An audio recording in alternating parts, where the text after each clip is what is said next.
Nuestros abuelos le llaman sentar cabeza. Nuestros padres decían que era lo que tocaba hacer cuando te convertías en un adulto de verdad, como pagar impuestos, quejarte del gobierno o empezar a usar sandalias con calcetín.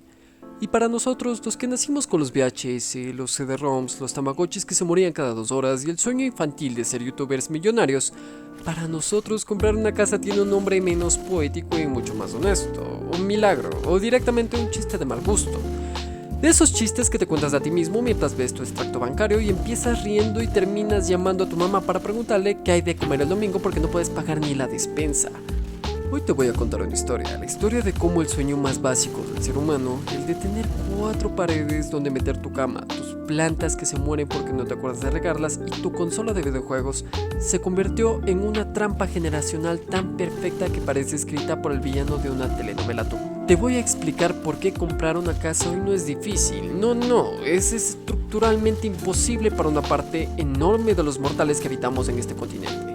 Y lo voy a hacer con datos, con estadísticas que duelen más que un gol en el minuto 90, con historia económica de la buena y con el sarcasmo absolutamente necesario para no deprimirnos en el intento. Porque si no nos reímos de esta tragedia, ¿qué nos queda? ¿Poner música triste y llorar mientras pagamos el alquiler con la aplicación del banco?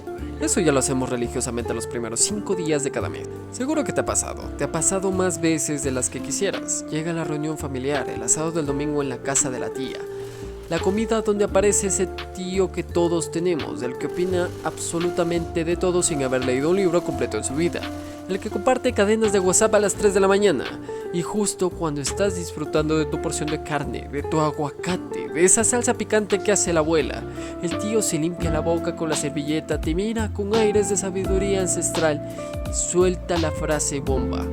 Te dice: ay, mijo, es que ustedes los jóvenes de ahora no se esfuerzan. En mis tiempos con un sueldo normalito comprabas tu casa. Ahora se la pasan en el celular, tomando café de especialidad y viajando al pueblo mágico ese. Y a ti se te sube la presión. Te sube a niveles de volcán en erupción, te hierve la sangre porque tú intuyes, tú sabes, tú sientes en cada fibra de tu ser que ese mundo que describe tu tío ya no existe, que se esfumó antes de que tú llegaras a la edad de firmar una hipoteca. Pero resulta que a veces no tienes las palabras exactas para responder sin que te acusen de irrespetuoso, sin que te digan: ay, es que esta generación de cristal no aguanta nada. Bueno, pues al final de este video, mi estimado amigo, mi estimada amiga, vas a tener demasiadas palabras, vas a tener demasiados datos, vas a tener argumentos como para callar bocas durante 3 generaciones de reuniones familiares. Y la próxima vez que tu tío te suelte ese comentario, vas a poder mandarle este video con un mensajito que diga: mire tío, edúquese, y de paso, no me quiere prestar para el enganche de la casa, ya que esos tiempos era tan fácil. Hoy vamos a destripar, con humor, con cifras y con cero respeto por los mitos, porque el acceso a la vivienda se fue directamente al garete. Prepara tu café, tu mate, tu cerveza o lo que tengas a mano y quédate, que esto se pone bueno, muy bueno. Empecemos por el corazón del problema, la madre de todas las causas, el elefante blanco en la habitación que nadie quiere ver pero que está ahí aplastándonos contra la pared. La razón número 1 por la que comprar una casa se siente como intentar llenar una piscina olímpica usando un gotero del suero del hospital. Y no es una percepción tuya, no es que seas un quejica crónico, no es que te falte ambición ni que no le eches ganas. Es una brecha económica que ha explotado delante de nuestras narices, en cámara lenta. Mientras nosotros estábamos distraídos sobreviviendo, pagando la mensualidad de la universidad y peleando con el banco por las comisiones abusivas. Imagínate una gráfica. Cierra los ojos un segundo e imagínatela. Es un gráfico sencillo, de esos que salen en los noticieros, cuando quieren explicar una crisis pero no quieren que el presentador sufra un colapso. Tiene 2 líneas. La línea verde, la bonita, la que sube como la espuma cuando le echas agua al jabón, es el precio de la vivienda. La línea azul, la pobrecita, la que parece un electrocardiograma casi plano de un paciente en coma profundo, son los salarios medios. Durante muchos años, durante décadas enteras, estas 2 líneas iban más o menos juntitas. No exactamente cogidas de la mano, pero al menos se saludaban de lejos, se respetaban, mantenían una relación cordial. Pero entonces, en algún momento de las 2 últimas décadas, algo se rompió, las casas se volvieron divas exigentes y los sueldos se quedaron estancados en modo ahorro de energía. Las casas miraban a los sueldos y les dijeron: ay corazón, ya no me alcanzas, voy a tener que salir con un fondo de inversión de Qatar. Los datos son apabullantes. Según la Unión Europea, entre 2010 y el 2025, el precio de la vivienda ha subido una media del 60,5%. Imagínate que cualquier cosa en tu vida hubiera subido un 60% en 15 años. Imagínate que el bus, las tortillas, la recarga del celular, todo un 60% más caro. Las casas se han revalorizado más rápido que cualquier criptomoneda, más que cualquier influencer de los que bailan en TikTok. Y ahora, mira la línea azul, la de los salarios, la que representa tu quincena, tu sueldo mensual, lo que te cae en la cuenta cada fin de mes. Un crecimiento raquítico, miserable, un incremento tan ridículo que parece que estás haciendo una huelga de hambre. Los sueldos han crecido, sí, no te estoy diciendo que exactamente igual que en 2010, pero han crecido a un ritmo tan espantosamente lento que no le llegan ni a los talones al incremento de la vivienda. Esta gráfica, mi gente, no es solo una estadística aburrida de esas que salen en los informes del Banco Mundial. Esta gráfica es un abismo generacional. Es del retrato oficial con sello y todo, localizado y firmado, de que el trabajo honesto dejó de ser la llave de la propiedad. Es la fotografía de una ruptura amorosa entre el esfuerzo y la recompensa. Es el documento que certifica que un día, sin avisarnos, tu salario miró a la casa de tus sueños y le dijo: amor, lo nuestro es imposible, búscate a alguien con herencia. Y ahora, para que lo entienda hasta el tío que te molesta en los asados, vamos a traducir esta gráfica a algo mucho más concreto. Vamos a hablar de años de vida entregados al trabajo. En los años 80, en un país como España, que no es Latinoamérica, pero que sirve como referencia perfecta porque el fenómeno es calcado, una persona normal, un currito, un godín de la época, necesitaba el equivalente a 3 años de su sueldo bruto para comprar una vivienda media. 3 años, o sea, te apretabas del cinturón durante 36 meses, comías arroz con atún más días de los recomendables, no te ibas de vacaciones a la playa, te aguantabas las ganas de cambiar de coche y a los 3 años, ¡pum!, casa propia. Parece un sacrificio, sí, pero era un sacrificio con final feliz. Era una meta alcanzable, era un plan. La gente lo hacía, se casaban, se apretaban un poquito y para cuando llegaba el primer hijo ya tenían su casa. Ahora, agárrate bien de la silla, respira hondo, toma aire porque lo que te voy a decir es para infartarse. Hoy, en ese mismo país, en ese mismo indicador, necesitas hasta 8 años de salario íntegro. 8 años. 8 vueltas completas al sol trabajando y guardando hasta el último centavo sin gastar absolutamente nada en comer, en el transporte, en la luz, en el internet, en la ropa, en absolutamente nada que no sea la casa. 8 años de vida laboral entregados en cuerpo y alma a los ladrillos como si fueras un monje del ahorro extremo. Un anacoreta de las finanzas personales. Y claro, en la vida real esto es imposible porque en 8 años tú tienes que comer y tienes que pagar facturas y a lo mejor tienes hijos y a lo mejor tu nevera decide morir un martes cualquiera. Así que el tiempo real para ahorrar la entrada se duplica, se triplica, se va a cifras astronómicas. No es que sea complicado, es que las matemáticas te miran con cara de pena. Y te dicen: mi compa, lo siento, pero con estos números no te alcanza ni para el estacionamiento. Y esta ruptura, este divorcio entre salarios y precios, tiene una consecuencia directa en nuestras vidas. Una consecuencia que podemos ver, tocar, medir en canas y en arrugas. La edad media para comprar la primera vivienda se ha disparado de los 27 a los 41 años. De 27 a 41. Detente un segundo a pensar lo que esto significa. En la generación de nuestros padres, una persona de 27 años ya estaba sentada frente al notario, firmando una hipoteca, eligiendo el color de las cortinas del salón, discutiendo con su pareja sobre si poner parqué o loseta, y probablemente ya con un niño en camino, o planeándolo. Era lo normal, era el paso natural. Hoy, con 41 años cumplidos, una edad a la que nuestras abuelas ya eran consideradas señoras mayores, una parte enorme de la población sigue compartiendo departamento con roommates que no lavan los platos, o viven en modo pegado a sus papás, o salta de alquiler en alquiler cada vez que el casero decide que quiere subir la renta porque le da la gana. Nos pasamos la juventud, los años de más energía, los años en los que la espalda no duele y uno puede trasnochar sin parecer un zombie al día siguiente, encerrados en habitaciones alquiladas, mirando portales de internet con fotos de casas que nunca podremos comprar, con la misma ilusión y la misma esperanza solo con la que uno revisa el saldo del banco un jueves cualquiera después de pagar todas las cuentas. Nuestros padres y abuelos pudieron echar raíces, construir un hogar, pintar las paredes del color que les dio la gana, y a nosotros el mercado nos dice con una sonrisa cínica: tenga paciencia, joven emprendedor, quizá cuando tenga canas, cuando se le haya pasado media vida, cuando ya no tenga la misma fuerza para disfrutar su casa, quizá entonces. El sueño se pospone, la vida se pospone, los proyectos se congelan, y así, compadre, así es como se nos va. Pero justo cuando ya crees que has entendido el problema principal, justo cuando te estás acomodando en la butaca de la indignación, agarrando tu cafecito y tu pan dulce, aparece el personaje de la función. El cuñado sábelo todo, el tío Trump, como le dicen en algunos lados. El que se leyó 2 tweets, escuchó un podcast en Spotify a velocidad doble y ya se cree premio Nobel de Economía. Ese que se te acerca en la sobremesa del domingo con una cerveza en la mano y una sonrisa de yo sé más que tú y te dice: oye mijito, pero si hoy en día es más fácil. Si antes los intereses eran altísimos, mi papá pagaba la hipoteca al 15% en los 80 y mi abuelo ni te cuento. Ahora están regaladísimos, los bancos están desesperados por prestarte. Mira los datos. En Perú, la tasa hipotecaria en 2005 nada más rondaba el 15.5% y hoy está en 7.5%. En Argentina pasó de un demencial 110% a un 44% en el último año. ¿Ves cómo ahora es mucho más barato? Lo que pasa es que ustedes no quieren endeudarse por miedo.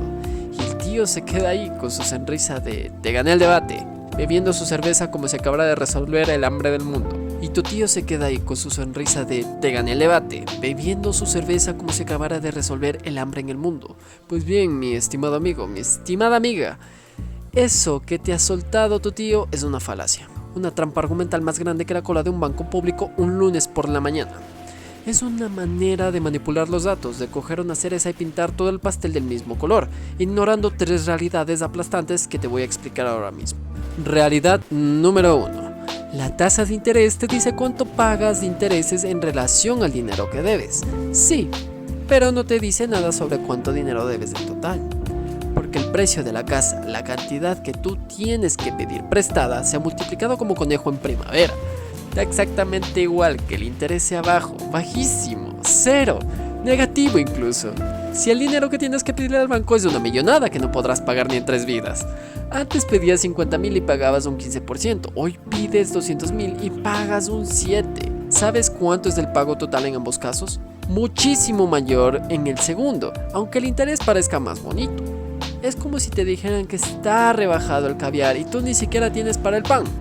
Realidad número 2. La inflación. Esa palabra que suena a telediario aburrido, pero que en tu vida cotidiana significa que todo está por las nubes. La inflación te devora la capacidad de ahorro, como yo me devoro unas empanadas chilenas un fin de semana. Porque para conseguir una hipoteca necesitas sí o sí una entrada, un enganche, un pie, un porcentaje del precio que tienes que llevar ahorrado, debajo del colchón o en tu cuenta bancaria. Y cuando la electricidad, el agua, la comida, el transporte, el alquiler que pagas mientras ahorras y la suscripción de Netflix, porque algo de felicidad habrá que tener, cuando todo eso te deja la cuenta bancaria en modo catástrofe humanitaria, dime, ¿de dónde va a salir ese ahorro? ¿Del aire acondicionado? ¿De vender humo? Y la realidad número 3, la más importante para todos nosotros, la gran bomba atómica que ningún análisis europeo, gringo, canadiense o australiano te menciona porque ellos viven en una realidad paralela con nóminas y contratos, es esta, la gran barrera de Latinoamérica. Más de la mitad de los trabajadores de nuestro continente ni siquiera pueden sentarse a la mesa del crédito. No es que vayan al banco y les digan que no, es que ni siquiera pueden pedir la cita. Aquí está, la madre de todas las exclusiones, el muro invisible, la barrera que convierte el acceso a la vivienda en un chiste cruel para la mayoría. Según la CEPAL, la CAF, la Organización Internacional del Trabajo, todos organismos serios que no se levantan por la mañana a publicar mentiras. Más del 55% de los trabajadores en Latinoamérica están en la informalidad. Más de la mitad más uno. Vendedores ambulantes que caminan la ciudad de punta a punta bajo el sol. Costureras que trabajan 10 horas diarias en talleres escondidos, albañiles que construyen las mismas casas que luego no podrán comprar, repartidores de aplicación que esquivan el tráfico en moto con la bolsa térmica en la espalda, diseñadores freelance que facturan por PayPal, artistas callejeros, creadores de contenido, la señora que vende pasteles por catálogo, el chico que repara celulares en un puesto de la calle, la que te hace las uñas en la casa. Toda esa gente, todo ese ejército de trabajadores invisibles madruga, se parte el lomo, trabajan más horas de las que marca la ley, generan dinero, mueven la economía real, pagan sus cosas. Pero para el sistema financiero, para los bancos, para las entidades que conceden hipotecas, esos trabajadores simplemente no existen, son fantasmas, son invisibles, como si fueran vampiros de película que no se reflejan en los espejos de la sucursal bancaria. No tienen una nómina que presentar, no tienen un contrato fijo, no tienen un historial crediticio limpio y demostrable según los estándares del banco. Pueden tener más plata en el bolsillo que un oficinista trajeado. Pueden ser más responsables y más cumplidores pagando sus deudas, pero están excluidos de raíz. El banco les dice con una sonrisa de atención al cliente: muchas gracias por su interés, pero usted no existe formalmente. Le recomendamos existir y luego vuelva. El sistema hipotecario, esa herramienta que se supone que es la gran llave universal para acceder a la vivienda, esa institución que nos venden como la solución, le da la espalda a más de la mitad de la población de todo un continente. Es como tener un sistema de salud que solo atiende a la gente que no está enferma. Es ridículo. Y la promesa de la clase media latinoamericana, esa narrativa que nos contaron a todos de pequeños, esa historia de estudia, trabaja duro, échale ganas y tendrás tu casita con rejas bonitas, tu jardín, tu perro y tu jubilación tranquila bajo el mango. Esa promesa se rompe antes de empezar. No es que falle a mitad de camino, no es que sea un camino difícil, es que el camino está cerrado con un portón y un candado para la mitad de la población. El partido empieza y ya vas perdiendo 2-0, con el árbitro comprado y la afición rival amenazándote. Y por si todo esto fuera poco, por si no tuviéramos ya suficiente con los salarios congelados y la exclusión financiera masiva, hay otro factor que agrava la tormenta perfecta. Mientras millones de personas están excluidas del crédito formal, el suelo donde sí hay trabajo, escuelas, hospitales y un mínimo de transporte público que funcione, el suelo urbano bien ubicado, el suelo que sirve para vivir con dignidad y no para hacer una serie de supervivencia en Discovery Channel, ese suelo se ha convertido en un bien de lujo, en un perfume caro, en una botella de ron premium que solo unos pocos pueden pagar. La especulación inmobiliaria sin control, la corrupción urbanística en muchos municipios, las regulaciones mal diseñadas que en lugar de ayudar estorban. Todo esto empuja a la gente más pobre hacia la periferia extrema, hacia los cerros, hacia las laderas, hacia las zonas donde no llega ni el camión de la basura, donde el agua potable es un lujo, donde no hay pavimento, donde no hay alumbrado público y donde llegar al trabajo son 2 horas de ida y 2 horas de vuelta en transporte público abarrotado. El Anuario de la Vivienda de América Latina y el Caribe, un informe serio elaborado por CAFI, ONU Habitat, gente que sabe de lo que habla, nos da las cifras exactas. Se necesita construir un 11% más de viviendas para cubrir la demanda actual. Un 11%. No suena tanto, ¿verdad? Pero el dato realmente escandaloso, el dato que debería estar en primera plana de todos los periódicos y en todos los noticieros y que apenas nadie menciona es este. Casi el 23% de las viviendas que ya existen, que ya están ahí, habitadas por familias reales, son precarias. Estamos hablando de viviendas sin agua potable, sin drenaje adecuado, con electricidad colgada de cables pirateados que provocan incendios cada 2x3, con 3 generaciones diferentes hacinadas en 2 habitaciones minúsculas. El problema no es solo que no puedas comprar una casa nueva, bonita, con cocina integral y baño de visita.